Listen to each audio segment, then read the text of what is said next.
RCC ఫ్యామిలీకి మరియు YouTube ద్వారా జీవనది టెలివిజన్ ఛానల్ ద్వారా ఈ సందేశాన్ని వీక్షిస్తున్న మా ఆత్మీయ మిత్రులందరికీ ప్రభు పేరట వందనాలు.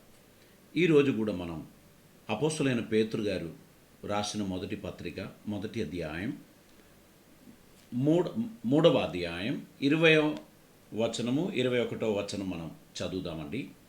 దేవుని దీర్ఘశాంతము ఇంకా కనిపెట్టుచుండినప్పుడు పూర్వము నోవహు దినములలో ఓడ సిద్ధపరచబడుచుండగా అవిధేయులైన వారి యొద్దకు అనగా చెరలో ఉన్న ఆత్మల యొద్దకు ఆయన ఆత్మరూపిగానే వెళ్ళి వారికి ప్రకటించెను. ఆ ఓడలో కొందరు అనగా 8 మంది నీటి ద్వారా రక్షణ పొందిరి. దానికి సాదృశ్యమైన బాప్తిస్మము ఇప్పుడు మిమ్మును రక్షించుచున్నది. అదేదనగా శరీర మాలిన్యము తీసివేయుట కాదు గాని యేసుక్రీస్తు పునరుద్ధాన మూలంగా దేవుని విషయము నిర్మలమైన మనసాక్షినిచ్చు ప్రత్యుత్తరమే. ఇక్కడ మనం పరిశుద్ధ వాక్యములో ఈరోజు మనం ధ్యానం చేస్తున్నటువంటి విషయము, ఆ దినమందు ఆ ఓడలో కొందరు అనగా 8 మంది నీటి ద్వారా రక్షణ పొందిరి. నోవహు దినములలో జలప్రలయం వచ్చినప్పుడు భూలోకంలో నివసించిన సర్వమానవాళి జలప్రలయంలో మునిగి చనిపోయినటువంటి సమయంలో దేవుని ప్రణాళిక చొప్పున ఓడను సిద్ధపరచిన నోవాహు కుటుంబాన్ని అనగా నోవాహు తన భార్య, 3 కుమారులు వారి భార్యలు, 8 మంది మాత్రం ఆ ఓడ ద్వారా రక్షణ పొందారు అని మనం పరిశుద్ధ వాక్యంలో చూస్తున్నాం. ఇక్కడ దానికి సాదృశ్యమైన బాప్టిస్మం ఇప్పుడు మిమ్మును రక్షించుచున్నది. అదేదనగా శరీర మాలిన్యం తీసివేయుట కాదు గాని యేసుక్రీస్తు పునరుద్ధాన మూలముగా దేవుని విషయము నిర్మలమైన మనసాక్షినిచ్చు ప్రత్యుత్తరమే. ఇక్కడ దేవుని వాక్యములో బాప్టిజం గురించి వివరణ ఇస్తున్నారు గనక ఈరోజు బాప్టిజం గురించి కొన్ని మాటలు మీతో పంచుకోవడానికి నేను ప్రభునందు ఆశించుచున్నాను. మొట్టమొదటిగా బాప్టిజం ఎవరి హృదయంలో పుట్టినటువంటి తలంపు. ఒక పాస్టర్ గారు లేక ఒక బిషప్ గారు సంఘానికి బోధించినటువంటి అంశం కాదు ఇది.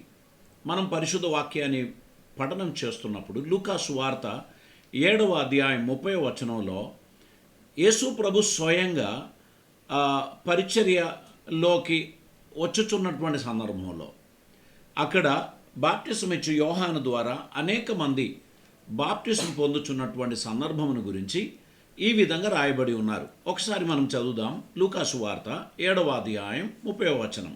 పరిసయ్యులను ధర్మశాస్త్రోపదేశకులను అతని చేత బాప్తిస్మం పొందక తమ విషయమైన దేవుని సంకల్పమును నిరాకరించిరి. పరిశుద్ధ వాక్యంలో మొట్టమొదటి అంశం బాప్టిస్మం అనేది దేవుని యొక్క సంకల్పం. అలనాడు కొంతమంది పరిసయ్యులు దానిని తీసుకోకుండా దేవుని సంకల్పమును నిరాకరించారు అని పరిశుద్ధ వాక్యంలో మనం చూస్తున్నాం. ఇప్పుడు మత్తయి సువార్త 3వ అధ్యాయం 15వ వచనం మనం చదువుతున్నప్పుడు అక్కడ మనం చూస్తున్నాం, ఇది దేవుని నీతి యావత్తు నెరవేర్చటమే అని బాప్టిజం ఇచ్చే యోహాను తెలియపరచున్నట్టు మనం చూడొచ్చు. యేసు ఇప్పటికి కానిమ్ము, నీతి యావత్తు ఇలాగు నెరవేర్చుట మనకు తగి ఉన్నదని అతనికి ఉత్తరం ఇచ్చాను కనుక అతడు అలాగూ కానిచ్చాడు. ఇక్కడ మనం చూస్తున్నాం, బాప్టిజం ఇచ్చి యోహాను దగ్గరికి యోర్దాన్ నదిలోనికి యేసు ప్రభు బాప్టిజం పొందడానికి వచ్చినప్పుడు యోహాను యేసు ప్రభుతో అంటున్నాడు, నీ చేత నేను బాప్టిజం పొందవలసిన వాడనై ఉండగా నేను నీకు బాప్టిజం ఇవ్వలేను అని చెప్పినటువంటి సమయంలో ప్రభు చెప్పుచున్నాడు, ఇప్పటికి కానిమ్ము, ఈలాగు దేవుని నీతి యావత్తు నెరవేర్చుట మనకు తగి ఉన్నది అని అతనికి ఉత్తరమిచ్చాడు. కాబట్టి అతడు అలాగా కానిచ్చాడు. యేసు ప్రభు అతని చేత బాప్టిస్మం పొందాడు అని మనం పరిశుద్ధ వాక్యంలో మనం చూస్తున్నాం. దాని 16వ వచనంలో మనం చదివినట్లయితే యేసు బాప్తిస్మం పొందిన వెంటనే నీళ్ళలో నుండి ఒడ్డునకు వచ్చెను. ఇదిగో ఆకాశం తెరవబడెను, దేవుని ఆత్మ పావురం వలె దిగి తన మీదికి వచ్చుట చూచెను. యేసు ప్రభు వారు దాదాపు 30 సంవత్సరాలు లోకంలో జీవించిన ఇటువంటి ఒక సంఘటన ఇంతకు మునుపు ఎప్పుడూ జరగలేదు. ఆయన ఏనాడైతే దేవుని సంకల్పం నెరవేర్చటానికి, దేవుని చిత్తం నెరవేర్చటానికి, దేవుని నీతి యావత్తు నెరవేర్చటానికి తన్ను తానుగా సమర్పించాడో ఆకాశం తెరవబడినది, పరిశుద్ధాత్మ పావురం వలె అతని మీదకి దిగి వచ్చినది. ఇంకొక మాట కూడా అక్కడ మనకు వినబడుచున్నది. మరియు ఆ. ఇదిగో ఈయనే నా ప్రియ కుమారుడు, ఉమ్. ఈయన యందు నేను ఆనందించుచున్నానని ఒక శబ్దము ఆకాశం నుండి వచ్చెను. తండ్రి అయిన దేవుడు తన కుమారుడైన యేసు ప్రభువుని గురించి ఇలా చెప్పొచ్చున్నాడు, ఈయన నా ప్రియ కుమారుడు, ఇతని యందు నేను ఆనందించుచున్నాను. ఇక్కడ తండ్రి, కుమార, పరిశుద్ధాత్మ ముగ్గురు సమ్మేళించినటువంటి ఒక స్థలమే బాప్టిస్మం. తండ్రి, కుమార, పరిశుద్ధాత్మ ఏకముగా బాప్టిస్మములో మనకు కనిపిస్తుంది. ఈ కార్యము దేవుని ప్రణాళికలో ఇది అద్భుతమైనటువంటి విషయం. నంబర్ 1, ఇది దేవుని సంకల్పం. నంబర్ 2, దేవుని నీతి యావత్తు నెరవేర్చటం. నంబర్ 3, యేసు ప్రభు చూపించినటువంటి మాదిరి, ఆయన స్వయం బాప్టిజం పొందాడు అని మనం చూస్తున్నాం. 4వదిగా యేసు ప్రభుని అంతిమ ఆజ్ఞ అని మనం మత్తయి సువార్త 28వ అధ్యాయం 18 నుంచి 20 వరకున్న వచనాల్లో మనకు కనిపిస్తుంది. అయితే యేసు వారి యొద్దకు వచ్చి, పరలోకమందును భూమి మీదను నాకు సర్వాధికారం ఇయ్యబడి ఉన్నది, కాబట్టి మీరు వెళ్ళి సమస్త జనులను శిష్యులనుగా చేయుడి, తండ్రి యొక్కయు కుమారుని యొక్కయు పరిశుద్ధాత్మ యొక్కయు నామంలోనికి వారికి బాప్తిస్మం ఇచ్చుచు, నేను మీకు ఏ ఏ సంగతులను ఆజ్ఞాపించుతునో వాటన్నిటిని గైకొనవలనని వారికి బోధించుడి. ఇదిగో నేను యుగ సమాప్తి వరకు సదాకాలం మీతో కూడా ఉన్నానని వారితో చెప్పాను. యేసు ప్రభు స్వయంగా తన శిష్యులతో మాట్లాడారు, మీరు సర్వలోకానికి వెళ్ళి సర్వ సృష్టికి సువార్తను ప్రకటించండి. ఇదిగో నాకు పరలోకమందును భూమి మీదను సర్వ అధికారం ఇవ్వబడి ఉన్నది, కాబట్టి మీరు వెళ్ళి సమస్త జనులను శిష్యులుగా చేయుడి, వారికి తండ్రి యొక్కయు కుమారుని యొక్కయు పరిశుద్ధాత్మ యొక్కయు నామమున బాప్టిసం ఇచ్చుచు, నేను ఏ ఏ సంగతులు మీకు ఆజ్ఞాపించుతునో వాటన్నిటినీ గైకొనవలనని వారికి తెలియపరచండి అని ఆయన ఆజ్ఞాపించినటువంటి మాటగా మనం చూస్తున్నాం. ఇటువంటి మాట మార్కు సువార్తికుడు కూడా తన సువార్తలో 16వ అధ్యాయం 15-16 వచనాల్లో చెప్పారు. మరియు మీరు సర్వలోకమునకు వెళ్ళి సర్వ సృష్టికి సువార్తను ప్రకటించుడి. నమ్మి బాప్తిసం పొందినవాడు రక్షింపబడును, నమ్మని వానికి శిక్ష విధింపబడును. ఇక్కడ ప్రభు చాలా ఒత్తిడి చేసి లేక కొంచెం ఎంఫసైజ్ చేసి చెప్పినటువంటి విషయం, మీరు సర్వలోకానికి వెళ్ళి సర్వ సృష్టికి సువార్తను ప్రకటించండి, నమ్మి బాప్తిస్మం పొందినవాడు రక్షింపబడును. మీరు వారిని నమ్మించండి అని చెప్పలేదు, మీరు వారిని బలవంతం చేయండి అని చెప్పలేదు. ఆయన చెప్పింది మీరు ప్రకటించండి. ఎవరైతే ఫ్రీ విల్లుగా నమ్ముతారో వారికి బాప్తిస్మం ఇవ్వండి అని చెప్పారు. ఒక్కరిని కూడా మీరు బలవంతం చేయండి అని ప్రభు చెప్పలేదు. ఈరోజు కూడా సువార్తికులు ఎవ్వరు కూడా ఆ కార్యం చేయరని నేను నమ్ముచున్నాను. ఈ కాలంలో సువార్తికులపై ఉన్నటువంటి ఒక నింద, బలవంతంగా మత మార్పిడి చేస్తున్నారు అనేటువంటి ఒక నింద అయితే ఉన్నది. అయితే నేను అనుకుంటున్నాను, నేను మాత్రం నన్ను ఎవరైనా బలవంతం చేస్తే నేను మారను, మీరు కూడా మారరు. మిమ్మల్ని ఎవరైనా బలవంతం చేసినంత మాత్రాన మీరు ఒక సిద్ధాంతాన్ని నమ్మరు. ఫ్రీ విల్లుగా అది మంచిది అని మీ మనసాక్షి ఒప్పింప చేసినప్పుడు మాత్రమే మీరు దాన్ని అంగీకరిస్తారు అనేటువంటిది పరమార్థం. ఇక్కడ ప్రభు చెప్పిన మాట, మీరు సువార్తను ప్రకటించండి, నమ్మి బాప్టిస్మం పొందినవాడు రక్షింపబడును. చివరిగా ఈ బాప్టిజం గురించి చెప్పాలంటే ఇది అపోస్తులు సంఘానికి నేర్పించినటువంటి మాట. ప్రభు చెప్పిన మాటను ఒకవేళ ఆదిమ సంఘ అపోస్తులు చేపట్టకపోతే దానికి వాల్యూ లేకపోయేది. యేసు ప్రభుని శిష్యులైనటువంటి అపోస్తులు అందరూ కూడా ఈ విషయంలో చాలా ఇంపార్టెన్స్ తీసుకున్నట్లు మనం చూస్తున్నాం. అపోస్తుల కార్యం 2వ అధ్యాయం దాని 37వ వచనం 38వ వచనం మనం చదువుదామండి.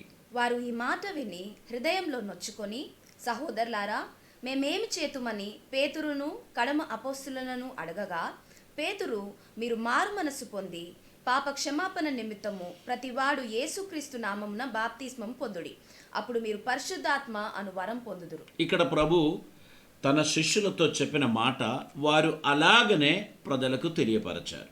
వారు ఈ మాట విని హృదయంలో నొచ్చుకొని, సహోదరులారా, మేమేమి చేతుమని పేతురును కడమ అపోస్తులను అడగగా, పేతురు, మీరు మారు మనసు పొంది పాప క్షమాపణ నిమిత్తం ప్రతివాడు యేసుక్రీస్తు నామమున బాప్టిస్మం పొందుడి, అప్పుడు మీరు పరిశుద్ధాత్మ అను వరమును పొందుదురు అని చెప్పారు. అనగా యేసయ్య ఏదైతే బోధించాడో వాటిని అపోస్తులు అలాగనే బోధించినట్లు మనం పరిశుద్ధ వాక్యంలో చూస్తున్నాం. ఇంకా అపోస్తల కార్యంలో 10వ అధ్యాయం, అపోస్తల కార్యం 10వ అధ్యాయం దాని 48వ వచనం కూడా మనం చదువుదామండి.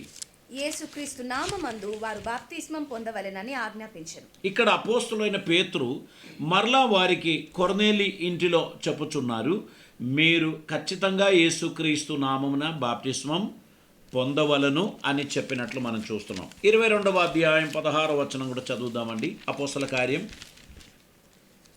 గనుక నీవు తడువు చేయుట ఎందుకు? లేచి ఆయన నామమును బట్టి ప్రార్థన చేసి బాప్తిస్మము పొంది నీ పాపములను కడిగి వేసుకొనుమని చెప్పాను. ఇక్కడ మనం చూస్తూ ఉన్నాము 13వ వచనంలో శౌలా సహోదర దృష్టి పొందుము అని వానితో చెప్పగా ఆ గడియలోనే నేను దృష్టి పొంది అతని చూచితిని.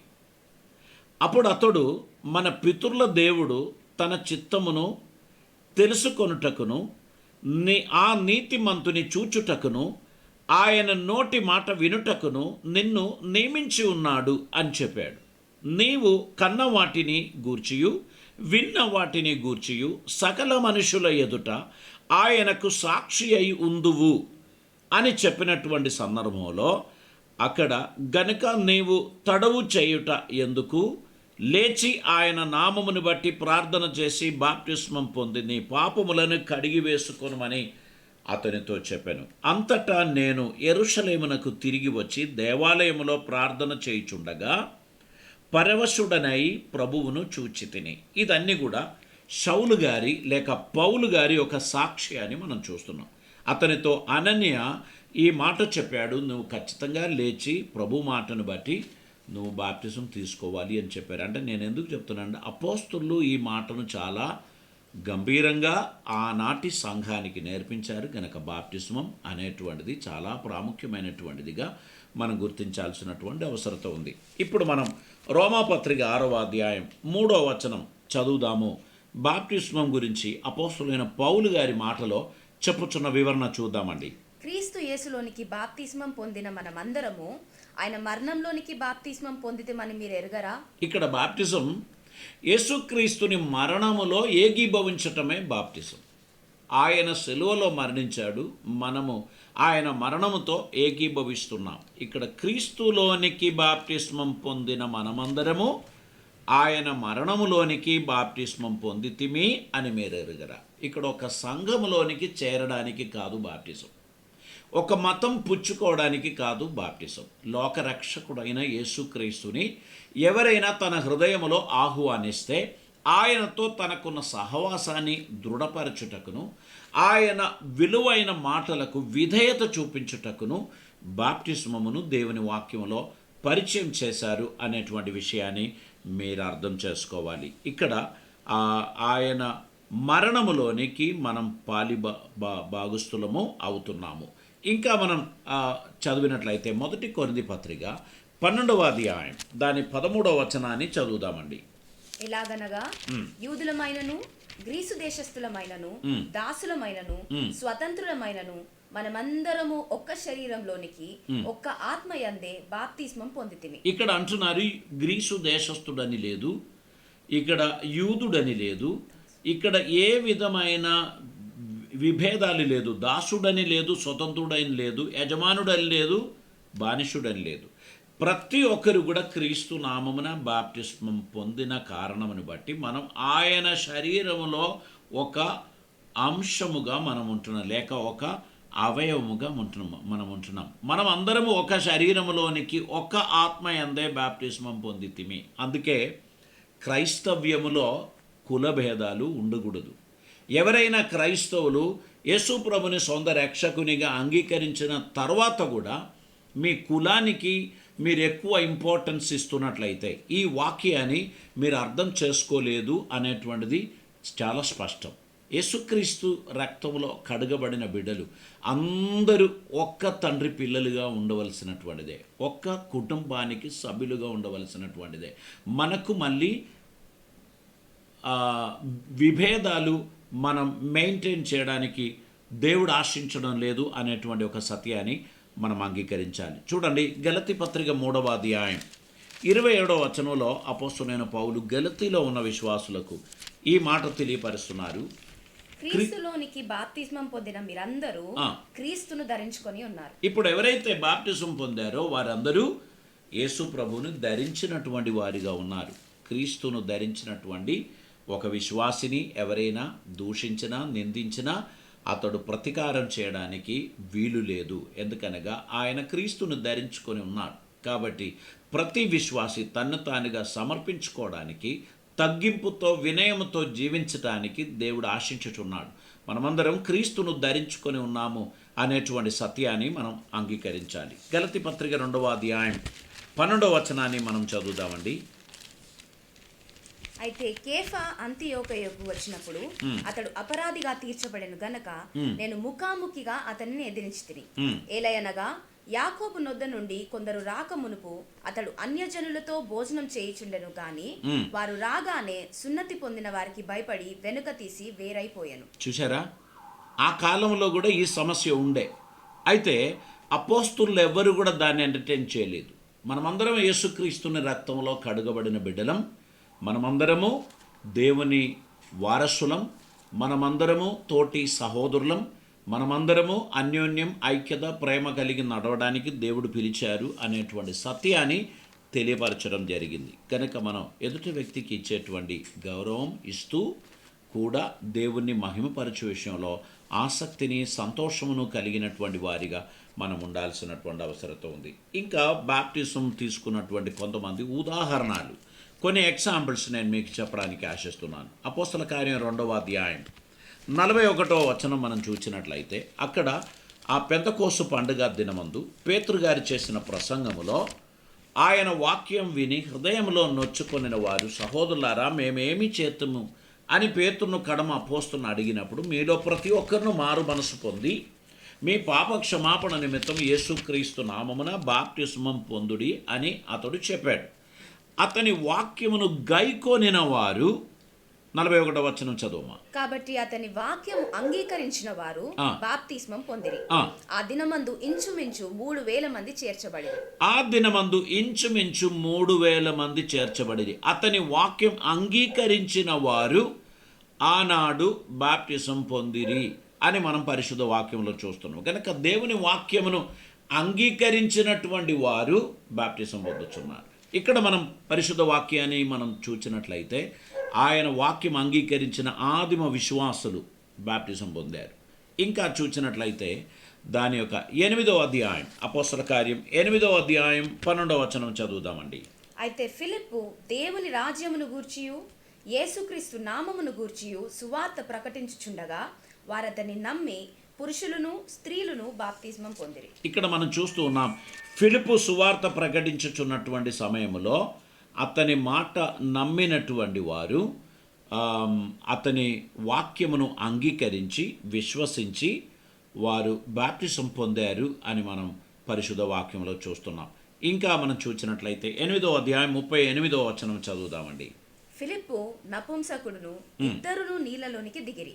అంతటా ఫిలిప్పు అతనికి బాప్తిస్మం ఇచ్చాడు. యెరూషలేములో నుండి ఎథియోపియా దేశానికి వెళ్ళుచున్నటువంటి ఎథియోపియా దేశపు రాణి యొక్క ఆర్థిక మంత్రి ఆయన రథములో ప్రయాణిస్తూ ఉండగా ఫిలిప్పును పరిశుద్ధాత్మ ఆ రథం దగ్గరికి తీసుకొని వెళ్ళారని, అతడు ఆ నపుంసకునితో మాట్లాడడము, అతడు తన రథములో కూర్చోబెట్టడము, వారిద్దరు కలిసి ప్రయాణం చేయడము, నీళ్ళున్న ఒక చోటికి వచ్చినప్పుడు ఈ నపుంసకుడు ఆ ఫిలిప్పుతో అడిగారు, ఇదిగో నీళ్ళు, నేను బాప్తిసం పొందుటకు ఆటంకము ఏమిటి?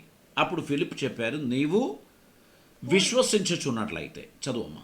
ఫిలిప్పు, నీవు పూర్ణ హృదయంతో విశ్వసించిన ఎడల పొందవచ్చునని చెప్పాను. అతడు యేసుక్రీస్తు దేవుని కుమారుడని విశ్వసించుచున్నానని ఉత్తరం ఇచ్చాను. ఫిలిప్పు నపుంసకుడును ఇద్దరును నీళ్ళలోనికి దిగిరి. అంతటా ఫిలిప్పు అతనికి బాప్తిస్మం ఇచ్చాడు. ఇక్కడ బాప్తిస్మం గురించి మనము బైబిల్లో రాయబడినటువంటి మూల పదాలలో బ్యాప్టిట్సో అనేటువంటి 2 పదాలు వాడారు. ఆ గ్రీక్ పదాలకు అర్థం immersion, to dip under, to plunge in అనేటువంటి సెక్యులర్ వర్డ్ దానికి వాడారు. ఇదొక మతపరమైనటువంటి పదం కాదు. నిమజ్జనం చేయటం, ఆ పదానికి ఇక్కడ బాప్టిజం అనేటువంటి పదం వాడారు. అంటే దాని అర్థం బాప్టిజం అనగా నిమజ్జనం చేయటం అనేది చాలా స్పష్టం. కనుక బాప్టిజములో వారిని పూర్ణ హృదయముతో విశ్వసించినట్లయితే పొందవచ్చు అని చెప్తే, యేసుక్రీస్తు దేవుని కుమారుడని నేను నమ్ముచున్నాను అని చెప్పినందుకు రథం ఆపి వారిద్దరూ నీళ్ళలోనికి దిగి ఫిలిపు నపుంసకునికి బాప్టిజం ఇచ్చారు. ఒకవేళ ఫిలిపు ప్రయాణిస్తున్న ఆ రథంలో నపుంసకుడు కొన్ని వారాలు ప్రయాణిస్తేనే ఎథియోపియా దేశం చేరుతారు, యెరూషలేము నుండి. ఆ ప్రయాణంలో అతనికి త్రాగడానికి, తనకు దేహశుద్ధి చేయడానికి ఉన్న నీళ్లు ఆ రథంలో ఉంది. ఒక చెంపులో నీళ్లు తీసుకొని ఫిలిప్ చేతిలో ఇచ్చి, ఇదిగో నీళ్ళు, నాకు బాప్టిజం ఇవ్వండి అని చెప్పొచ్చు. ఆ రోజులలో నేర్పించిన ఆ బోధలో నీళ్ళున్న చోట వచ్చినప్పుడు వారిద్దరూ దిగి ఒకరికి బాప్టిజం ఇవ్వవలసినదే అనేది అతనికి అర్థమైంది. అంటే ఫిలిప్ చాలా స్పష్టంగా బాప్టిజం గురించి చెప్పినప్పుడు ఒక కోనేరులో కానీ, ఒక నదిలో కానీ, ఒక సముద్రంలో కానీ బాప్టిజం పొందాలి అని చెప్పి ఉండొచ్చు.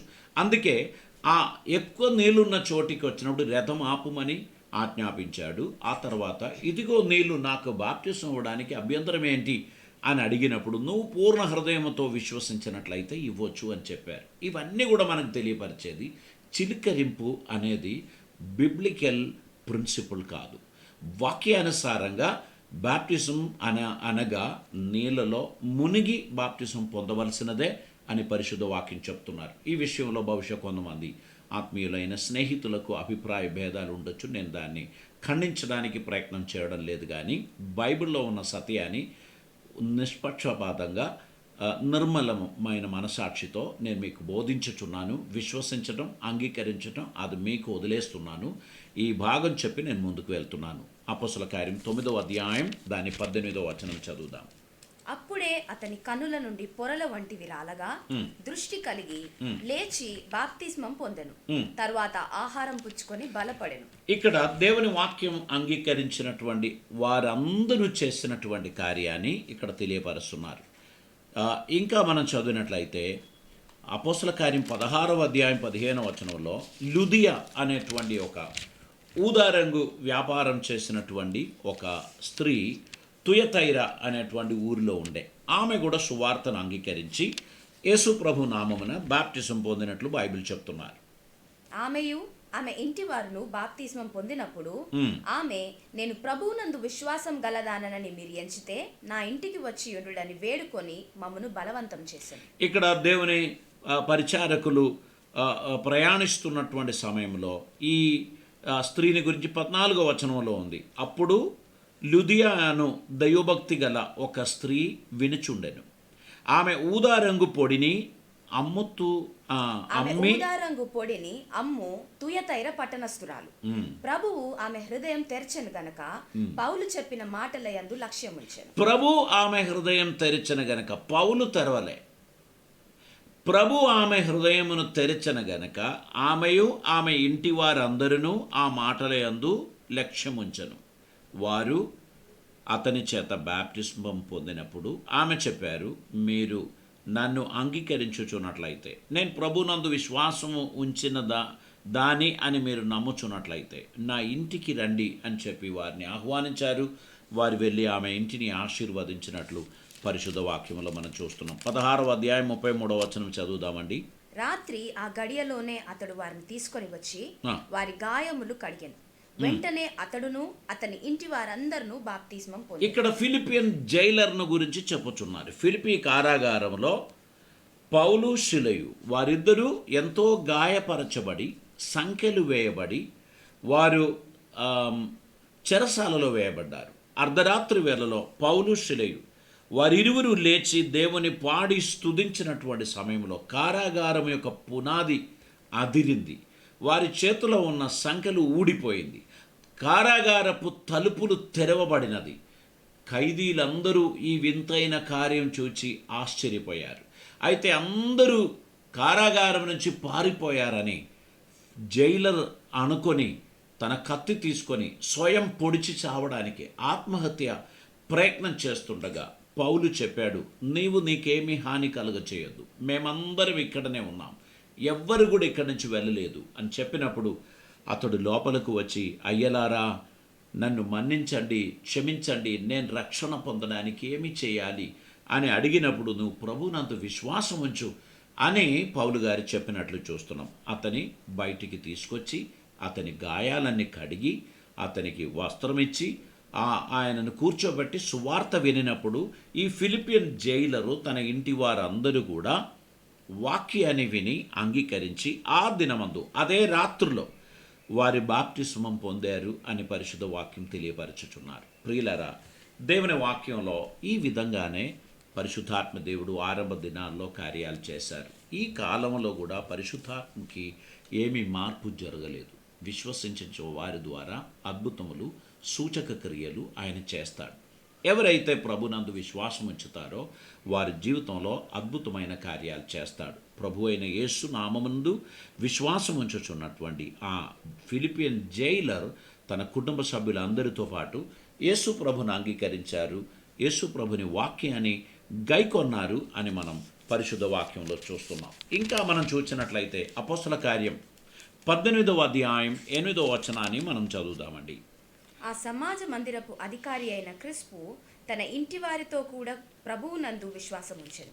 మరియు కొరింథీయులలో అనేకులు విని విశ్వసించి బాప్తిస్మం పొందిరి. ఇక్కడల్లా మనం గమనించాల్సినటువంటి విషయం, పౌలు గారు బోధించినటువంటి సువార్త విని విశ్వసించిన వారు బాప్తిసం పొందారు. ఇక్కడ ఎవరిని నెట్టి బలవంతం చేసి బాప్తిసం ఇచ్చినట్లు మనం చూడడం లేదు. మార్కు సువార్త 16వ అధ్యాయం 16వ వచనంలో యేసు ప్రభు చెప్పాడు, నమ్మి బాప్తిస్మం పొందినవాడు రక్షింపబడను. ఇక్కడ ఈ చెప్పబడిన వాక్యాలన్నీ కూడా విశ్వసించిన వారు బాప్తిస్మం పొందారు. గనుక విశ్వాసం మనకు కలిగిన తర్వాతనే బాప్తిస్మం పొందాలి అని పరిశుద్ధ వాక్యం చాలా స్పష్టంగా తెలియపరచుచున్నట్లు మీరు చూడాలి. 19వ అధ్యాయం 5వ వచనంలో కూడా చూడండి. వారు ఆ మాటలు విని ప్రభువైన యేసు నామమున బాప్తిస్మం పొందిరి. ఇక్కడ ఎఫెసోసులో ఉన్న విశ్వాసులకు అపోస్తలుడైన పౌలు సువార్త ప్రకటించినటువంటి సమయంలో వారు ఆ మాటలు విని ప్రభు అయిన యేసు నామమున బాప్తిస్మం పొందిరి అని మనం పరిశుద్ధ వాక్యంలో చూస్తున్నాం. గనక పేతురు గ్రంథంలో మనం చదివిన మూల వాక్యం మరొకసారి చదువుదామండి. 1 పేతురు గ్రంథం 3వ అధ్యాయం దాని 21వ వచనాన్ని మరొకసారి మనం చదువుదాం. దానికి సాదృశ్యమైన బాప్తిస్మము ఇప్పుడు మిమ్మును రక్షించుచున్నది. అదేదనగా శరీర మాలిన్యం తీసివేయుట కాదు గాని యేసుక్రీస్తు పునరుద్ధానం మూలంగా దేవుని విషయము నిర్మలమైన మనస్సాక్షినిచ్చు ప్రత్యుత్తరమే. ఇక్కడ పరిశుద్ధ వాక్యంలో మనం చూస్తున్నాం, అపోస్తలుడైన పేతురు పరిశుద్ధ వాక్యంలో మనకు తెలియపరచుచున్నారు, మనము క్రీస్తునందు విశ్వాసం ఉంచుట ద్వారా మనము రక్షింపబడుచున్నాం. రక్షింపబడిన ప్రతి ఒక్కరు కూడా బాప్తిస్మం ద్వారా దేవుని నీతి యావత్తును నెరవేర్చుచున్నాం. బాప్తిజం గురించి ఇక్కడ ఒక చక్కని డెఫినేషన్, ఒక ఎక్స్ప్లెనేషన్ ఏమున్నదంటే, అది శరీర మాలిన్యమును కడిగివేయుట కాదు. బాప్తిస్మం శరీర మాలిన్యము కడిగివేయడానికి కాదు, దానికి సాదృశ్యమైన బాప్తిస్మం ఇప్పుడు మిమ్మల్ని రక్షించుచున్నది. అదేదనగా శరీర మాలిన్యం తీసివేయుట కాదు కానీ యేసుక్రీస్తు పునరుద్ధాన మూలముగా దేవుని విషయమును నిర్మలమైన మనసాక్షినిచ్చు ప్రత్యుత్తరం. ఇప్పుడు దేవునితో మనకు నిర్మలమైన మనసాక్షి కలుగుతాయి. యేసుప్రభు చెప్పాడు, ఎవరెవరు నన్ను వెంబడిస్తారో వారు నా ఆజ్ఞలను గైకొందురు. మీరు నన్ను ప్రేమించిన ఎడల నా ఆజ్ఞలను గైకొందురు. ప్రభుని వాక్యానికి విధేయత చూపించటం, నిర్మలమైన మనస్సాక్షినిచ్చు ప్రత్యుత్తరమే బాప్తిజం. మీ జీవితంలో ఇది ఎవ్వరూ బలవంతం చేసిన బాప్తిజం తీసుకోకండి. మిమ్మల్ని బాప్తిజం తీసుకో అని చెప్తే తీసుకోకూడదు. నాతోని 10 సంవత్సరాలు ప్రభుని ఆరాధించినటువంటి వారికి బాప్తిజం ఇవ్వకుండా ఆపినటువంటి వ్యక్తులు ఉన్నారు. కనుక నేను మీకు తెలియపరుస్తున్నాను, నోబడీ షుడ్ ఫోర్స్ యూ. ఎవ్వరు కూడా మిమ్మల్ని బలవంతం చేయకూడదు. ఇది మీ హృదయంలో మీరు స్వయంగా తీసుకుంటున్నటువంటి ఒక నిర్ణయం. బాప్తిజం అనేది దేవుని సంకల్పం. యేసు ప్రభు చూపించిన మాదిరి, యేసు ప్రభు ప్రకటించిన తన ఆజ్ఞ, అపోస్తలులు కొనసాగించినటువంటి బోధ. అది మాత్రమే కాదు, బాప్తిస్మం దేవుని నీతి యావత్తు నెరవేర్చడానికి మనం తీసుకోమన్నారు. ఇక్కడ అంటున్నారు, నిర్మలమైన మనసాక్షినిచ్చు ప్రత్యుత్తరమే బాప్టిజం. కనుక బాప్టిజం ఎవరికి ఇవ్వాలి? చిన్నపిల్లలకి ఇవ్వాలా, పెద్దవారికి ఇవ్వాలా అని అడిగితే చిన్నపిల్లలకి ఇవ్వద్దు, పెద్దవారికి కూడా ఇవ్వద్దు. బాప్టిజం ఎవరికి ఇవ్వాలి? యేసుక్రీస్తునందు విశ్వాసం ఉంచిన వారికి మాత్రమే ఇవ్వాలి. ఎడ్ల బండికి ఎద్దులను బండి ముందు కడతారా, వెనక కడతారా? ముందే కడతారు. ఎందుకని? బండిని లాక్కోవడానికి. కనుక విశ్వాసం ముందు పోవాలి. తర్వాత నమ్ముతాడండి, ఇప్పుడైతే కానిద్దాం అని చెప్పి చిన్నపిల్లలకు బాప్టిజం ఇచ్చే మిత్రులు, ఆత్మీయ నాయకులకు నేను తెలియపరుస్తున్నాను, ఇప్పటికైనా కనీసం వాక్యంలోనికి తిరిగి రండి. సంఘము ఏం నేర్పిస్తుంది అనేది ఇంపార్టెంట్ కాదు, వాక్యం మనకేం చెప్తుంది అనేది ఇంపార్టెంట్. బైబిల్ చెప్తున్నది, యేసు ప్రభు చెప్పాడు, నమ్మి బాప్టిజం పొందినవాడు రక్షింపబడను, నమ్మని వానికి శిక్ష విధింపబడను. క్రైస్తవ సంఘమా, మేలుకొనము, సత్యాన్ని అంగీకరించు. మనము దేవుని వాక్యములోనికి ఖచ్చితంగా తిరిగి రావాల్సినటువంటి సమయం అయింది. ఇక్కడ చదవబడిన వాక్యాలన్నింటిలో కూడా విశ్వసించిన వారు బాప్టిజం పొందారు, వాక్యం అంగీకరించిన వారు బాప్టిజం పొందారు. మీ జీవితంలో అటువంటి ఆశీర్వాదము కలగాలని, దేవుని కృప మీరు పొందాలని, సత్యవాక్యమును బోధించిన వారిగా మీరు మారాలని, సత్యవాక్యాన్ని అనుసరించిన వ్యక్తులుగా మీరు ఉండాలని, దైవ చిత్తం మీ జీవితంలో నెరవేర్చబడిలుగా మీరు ఉండాలని మనస్ఫూర్తిగా నేను మీకు ప్రోత్సాహం అందిస్తున్నాను. దేవుడు మీ అందరినీ సమృద్ధిగా ఆశీర్వదించిన గాక. ఈరోజు 21వ వచనం మాత్రం మనం ధ్యానించాం. రేపటి రోజు మనం 22వ వచనాన్ని మనం ధ్యానం చేయబోతున్నాం. కనుక మీరు ఖచ్చితంగా ఈ బైబిల్ స్టడీ కంటిన్యూ చేయండి. ఎవ్రీ డే 1 వర్డ్ మనం చదువుతూ ధ్యానిస్తూ ముందుకు వెళుతున్నాం. కనుక మీరు ఈ వాక్య ధ్యానంలో మాతో కూడా రమ్మని, దేవుని అద్భుత మర్మములను గ్రహించుమని, మీ ఆత్మీయ జీవితాన్ని పరిపోషింపచేయమని, గాలికి ఊగేటువంటి వ్యక్తిగా కాకుండా స్థిరమైన మనస్సు కలిగి, దేవుని వాక్యమందు బలమైన విశ్వాసం కలిగి ఆయనను వెంబడించు బిడ్డగా మీరు మారాలని ప్రోత్సహిస్తూ నేను ప్రార్థన చేయటానికి ఆశిస్తున్నాను. ప్రపంచవ్యాప్తంగా ప్రజలందరూ అతలాకుతలమై ఈ భయంకరమైన మహమ్మారి నిమిత్తం కలవరపడుచున్నటువంటి సమయంలో వారి కోసం మీరును నేనును ఏకీభవించి ఒక మాట ప్రార్థన చేద్దాం. తల్లు వంచండి, మనం కలిసి ప్రార్థన చేద్దాం. పరిశుద్ధుడైన మా తండ్రి, కృపామయుడైన దేవా, నీకు వందనాలు. ఈ సమయంలో నీ వాక్యము నుంచి కొన్ని అద్భుతమైన మర్మములను మేము జ్ఞాపకం చేయడానికి మీరు కృపనిచ్చినందుకు స్తోత్రం. నీ వాక్యం సత్యమైనది. ఈ వాక్యం అంగీకరించడానికి ప్రతి ఒక్కరి మనోనేత్రములను తెరవమని ప్రార్థిస్తున్నాం తండ్రి. ప్రత్యేకంగా ఈ సమయంలో ప్రపంచవ్యాప్తంగా అన్ని దేశాల్లో అనేక వేలాది మందిని మరణములోనికి నడిపిస్తూ అనేకులను రోగగ్రస్తులుగా చేస్తున్న ఈ వైరస్ బాధ నుండి మా ప్రపంచాన్ని విడిపించమని ప్రార్థిస్తున్నాం. స్పెషలీ భారతదేశాన్ని కరుణించమని ప్రార్థిస్తున్నాం. మా గౌరవ ప్రధానమంత్రి గారిని, వారితో పాటు ఉన్న కేంద్ర మంత్రులందరి కొరకు, కేంద్ర ప్రభుత్వం కొరకు మేము ప్రార్థన చేస్తున్నాం. వారు రాత్రి అని పగలని లేకుండా ఎన్నో ప్రయత్నములు చేస్తున్నారు ప్రభువా, ఈ మహమ్మారిని అరికట్టాలని. వారితో సహకరిస్తున్న మా ముఖ్యమంత్రుల కొరకు ప్రార్థన చేస్తున్నాం. స్పెషలీ తెలంగాణ ముఖ్యమంత్రి గారి కొరకు ప్రార్థన చేస్తున్నాం. ఆంధ్రప్రదేశ్ ముఖ్యమంత్రి గారి కొరకు ప్రార్థన చేస్తున్నాం. ఆ తెలుగు జాతిని ప్రభువా నడిపించుచున్న మా నాయకులను, వారి ప్రభుత్వాలను ఆశీర్వదించమని. ప్రభువా, ఆర్థిక ఇబ్బందులు మా రాష్ట్రాలలో ఎన్నో ఉన్నాయి. ప్రభువా, వారి ఎడల దయచూపమని, కేంద్ర ప్రభుత్వం వారి మీద దయచూపినట్లు మా రాష్ట్రానికి అవసరమైన వనరులను దయచేయమని. ప్రభువా, ఈ మహమ్మారిని అరికట్టడానికి తగిన సామర్థ్యం మా రాష్ట్ర ప్రభుత్వాలకు దయచేయమని ప్రార్థిస్తున్నాం. ప్రత్యేకంగా మా వరంగల్ పట్టణం కొరకు, మా అధికారుల కొరకు మేము ప్రార్థన చేస్తున్నాం. జిల్లా కలెక్టర్ కొరకు, మరి ముఖ్యంగా మా పోలీస్ ఐజీ కొరకు ప్రార్థన చేస్తున్నాం. మున్సిపల్ కమిషనర్ కొరకు ప్రార్థన చేస్తున్నాం.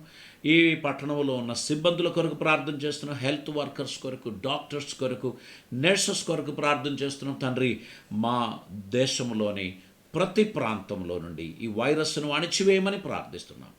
తండ్రి, నువ్వు గాలిని అణిచివేశావు, సముద్రమును అణిచివేశావు, రోగగ్రస్తులను స్వస్థపరిచావు. నువ్వు సంచరించిన దినాలలో ఎన్నో అద్భుతములు చేశారు. మీ అద్భుత శక్తిని మా ప్రజలపై కుమ్మరించమని ప్రార్థిస్తున్నాం. స్పెషలీ ప్రభువా, ప్రజలందరూ భయాందోళనతో ఉన్నారు. ఈ లాక్డౌన్ ఎంతకాలం కొనసాగించాలో తెలియని పరిస్థితిలో ఉన్నారు. త్వరగా ఒక నెమ్మది, సమాధానం దేశానికి కలుగచేయండి, ప్రపంచానికి కలుగచేయండి. త్వరగా దీనికి యాంటీడోట్ ఇంజెక్షన్ కనిపెట్టినట్లు సహాయం చేయండి ప్రభువా. శాస్త్రవేత్తలకు జ్ఞానమిమ్మని ప్రార్థిస్తున్నా. మా రాష్ట్రంలో ఉన్న క్రైస్తవ నాయకులు సంయమనం పాటించి అందరి కొరకు ప్రార్థించడానికి ఉన్న ఆసక్తి, భారము దయచేయమని ప్రార్థిస్తున్నాం. నీ కృపలతో నింపమని మా దీన సంఘాన్ని, మా సభ్యులను ఆశీర్వదించండి. ఈ వాక్యాన్ని వీక్షిస్తూ ఉన్న మా మిత్రులందరినీ ఆశీర్వదించమని ప్రార్థిస్తున్నాం. వారి కుటుంబాలను దీవించండి, వారిని సంరక్షించే కృప అనుగ్రహించండి, వారికి జ్ఞానం అనుగ్రహించండి ప్రభువా. నీ సన్నిధి ప్రతి ఒక్కరికి దయచేయమని. ఎవరైనా ఈ రోగంతో బాధింపబడిన వారు ఈ సందేశాన్ని వీక్షిస్తున్నట్లయితే యేసు నామమున వారికి స్వస్థత కలుగునుగాక. కలువరిలో ప్రభువా నువ్వు కార్చిన పవిత్ర రక్తము ద్వారా విడుదల చేసిన వాగ్దానాన్ని నేను వీరిపై విడుదల చేయుచున్నాను. వారు యేసు నామమున స్వస్థత పొందుదురుగాక, వారికి విడుదల కలుగునుగాక. నీ నామాన్ని మహిమపరచమని, ప్రతి ఒక్కరిని కరుణించమని, మా దేశ ప్రజలందరూ అన్యోన్యం ప్రేమ కలిగి ఐక్యత కలిగి నడవడానికి కృప చూపమని, ఆదరణ దయచేయమని యేసయ్య పరిశుద్ధ నామమున అడిగి ప్రార్థిస్తూ ఉంటున్నాం పరమ తండ్రి, ఆమేన్. ఈ సందేశం మీ జీవితంలో ప్రయోజనకరమైందని నేను నమ్ముచున్నాను. మీ విలువైన సలహాలు, మీ ప్రార్థన అవసరతలు మాకు తెలియపరచండి. మా చిరునామా Jeevanadi, revival Christian centre, NIT post, Warangal 4, Telangana state. మీకు ఏదైనా ప్రార్థన అవసరతలు, మీకు ఏదైనా సమస్యలు ఉన్నట్లయితే స్క్రీన్లో కనిపిస్తున్న నంబర్లకు కాల్ చేయండి. ఖచ్చితంగా మీకోసం ప్రార్థన చేస్తాము, మీతో కలిసి దేవుని వేడుకుంటాము. ఇంకొకటి, ఈ పరిచర్య నిమిత్తం అనేక మందికి మేము సహాయపడుచున్నాం, అనేక మంది దైవజనులను ఆదరించాము. మీరు కూడా ఈ పరిచర్యలో పాలిభాగస్తులుగా ఉండాలి అని అనుకున్నట్లయితే మా ఆన్లైన్ బ్యాంకింగ్ నంబర్స్ మీకు కనిపిస్తుంది. మీరు దాని ద్వారా మీ ప్రోత్సాహాన్ని మీరు అందించవచ్చు. మనమందరం కలిసి ఒక మెరుగైన సమాజమును కట్టుటకు మన ప్రభుత్వంతో సహకరిస్తాం, మన ప్రజలను ప్రేమిస్తాం, ఐక్యత కలిగి నడవడానికి ప్రయత్నం చేద్దాం. దేవుడు మిమ్మల్ని, మీ కుటుంబాన్ని సమృద్ధిగా ఆశీర్వదించునుగాక. రేపు సాయంత్రం మరలా ఇదే సమయంలో మనం కలుసుకునేదాకా దేవుడు మీకు తోడై ఉండునుగాక. ప్రతిరోజు సాయంత్రం 7:30 ఈ సందేశం మీరు వీక్షించగలరు గనక దేవుని కృపా సమాధానం మీ జీవితంలో అద్భుతమైనదిగా ఉండునుగాక. God bless you.